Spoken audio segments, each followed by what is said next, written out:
How's it going, everybody? Josh here from Spawn Fly Fish, and before we get started, be sure to do us a favor and hit like and subscribe. So thank you all for following in this journey of tying shrimp flies for coastal cutthroat. As you can see in the vise, we are switching things up. So for those of you that are new to tying, which this series is oriented towards, we have been tying on just a standard straight shank hook, but today we are switching things up and going jig orientation. For those of you that have been tying a long time, this will not be anything new. For those of you that are new to tying, this is going to be a bit of a progression, and we're going to throw in some more materials here as we perfect your skills on the vise for sea run cutthroat. So in the vise, we have a Ahrex 254 size number 6 jig hook. This is an awesome hook that we helped design with Ahrex, and we have a Spawn football bead size 7mm. So it's going to be a bit of a heavier fly. You can do a 6mm if you'd like, but really want to exaggerate that jigging motion here for this fly. So we're going to start by throwing in just a few wraps of lead-free wire, size 0.25. And then we are going to lock those into place.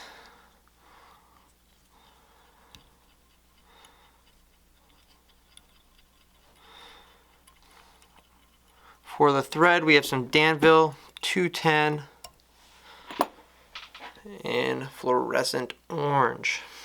Alrighty, so as you progress into tying, you start getting more particular on what feathers you use for what parts of the fly. So as you can see here, this will be a feather that might not be as premium for wrapping, but this is an ideal feather for the tail section of this shrimp fly. So that's what we're going to use here. We're going to pull off those fibers. You can also cut them with scissors if you have your scissors handy. And for a jig oriented fly here, we're going to rotate the vise and tie this tail section on the bottom.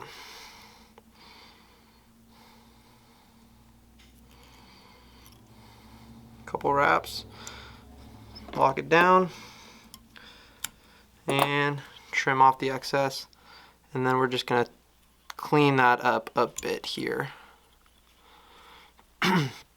Alright, so much like the last fly that we tied for sea run cutthroat, I don't want these to be flowing freely way off the back. We want to eliminate some of these short strikes, so what we're going to do is we're going to pluck that. Remember, pluck, don't cut. Just want it a little bit off the back because we're going to have that feather in the front that'll flow over exactly like we did in the last fly. Alright, so we can rotate our vise back so that that hook point is up and work our thread back to the back where we just tied in that feather. So two new materials for you that are following this journey. We got some rubber legs. Really popular product, one that we really recommend using in a plethora of flies, not just sea run cutthroat flies, and a good one to know. So as you see here, I have wrapped it around. I'm going to bring it down, and I want both of these to sit on top. So 1 wrap, 2 wrap, 3 wraps. I'm going to bring this over, and you kind of fold it right over like so. So it splits that hook. That's how I like to tie those in. There's other ways you can do it, but this is how I like to do it. And then we want that to go out about twice the length of the feather. So we'll trim those so now they hang freely. So that's rubber legs. For those of you that know it, might seem a little redundant, but for those of you that are new to it, it is a really cool product that I'd recommend adding. They quite literally have hundreds of colors. These are the Chicone crusher legs. We use these a lot. Chicone does a lot of shrimp flies, so as we tie a lot of shrimp flies here in the Pacific Northwest, there's a lot of crossover in what he's created, and I'm sure vice versa. So our next product that we're going to introduce you to that I believe is an excellent shrimp product is some barred Voodoo fibers. So we got those here, and we're going to do that exactly the same way by splitting it in half and bringing it forward. You'll have half of them facing backwards, half of them facing forwards. Tie down the ones that are facing back behind the fly first, and then bring over those second set.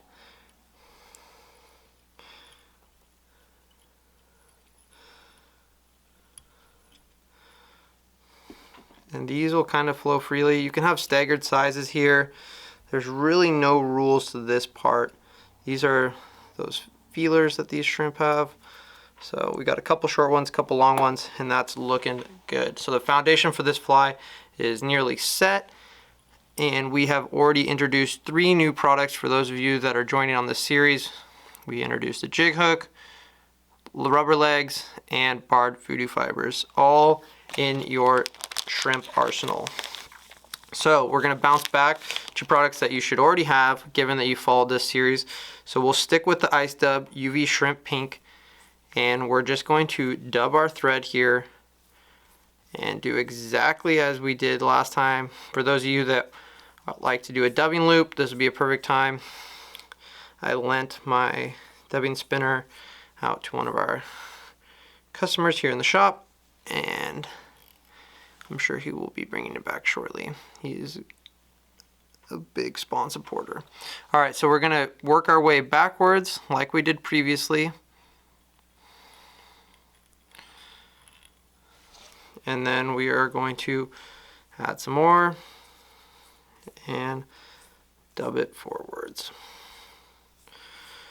I'm a big proponent of jig-oriented flies for sea run cutthroat, especially given where I like to target them. So there's a lot of places where you can have a lot of success. There's not as many rules as people like to make for sea run cutthroat, in my opinion. You can catch them pretty much on any beach, dependent on the time of year.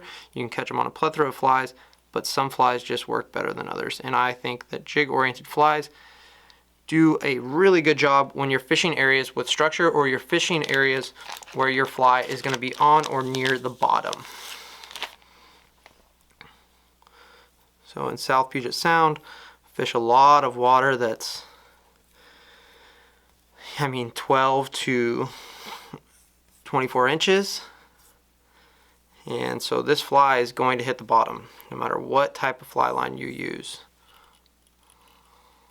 So we want to make sure that it doesn't snag an oyster, which it still might, but this football bead is going to give it that foundation to sit and keep that hook in the strike zone where you want those fish to be. All right, we're almost done here. We're just continuing to wrap this forward.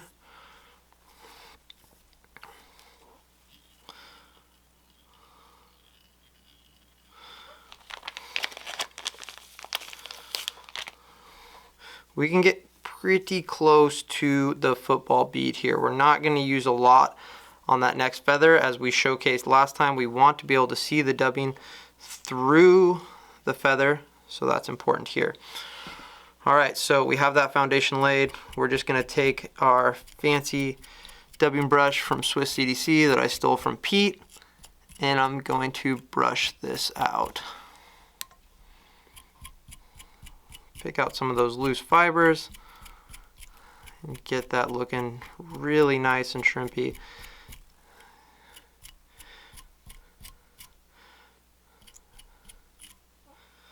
Yahtzee. Alrighty, we have a good looking section here. And like I talked about earlier, as you progress into tying, you'll get more selective with fibers and feathers. So as you can see, this feather has a lot different look to it and feel to it than the previous feather that we used for the tail section. So this we are going to tie in at the top and let these really long fibers flow freely along the back of the fly. So we will tie that in right behind the football bead.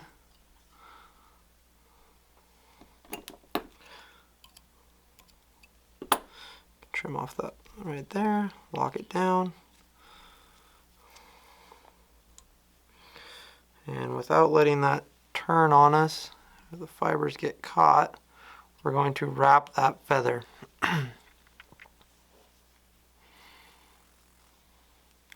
Remember, we only need a few wraps here, and you can pull off these fibers in the back of the feather here if we want. And this part may seem a little tricky, might break the tip, but just retie it on there and you'll be ready to rock and roll. Alrighty, that'll do it right there. Finish here on top. 1, 2, 3. Lock it into place.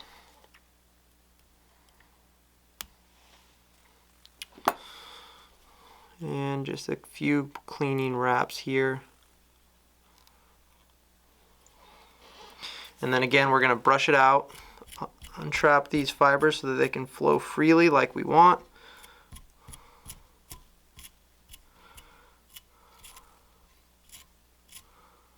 It's looking really good. This is undeniably going to work extremely well for sea run cutthroat and Puget Sound, as well as coho will eat this.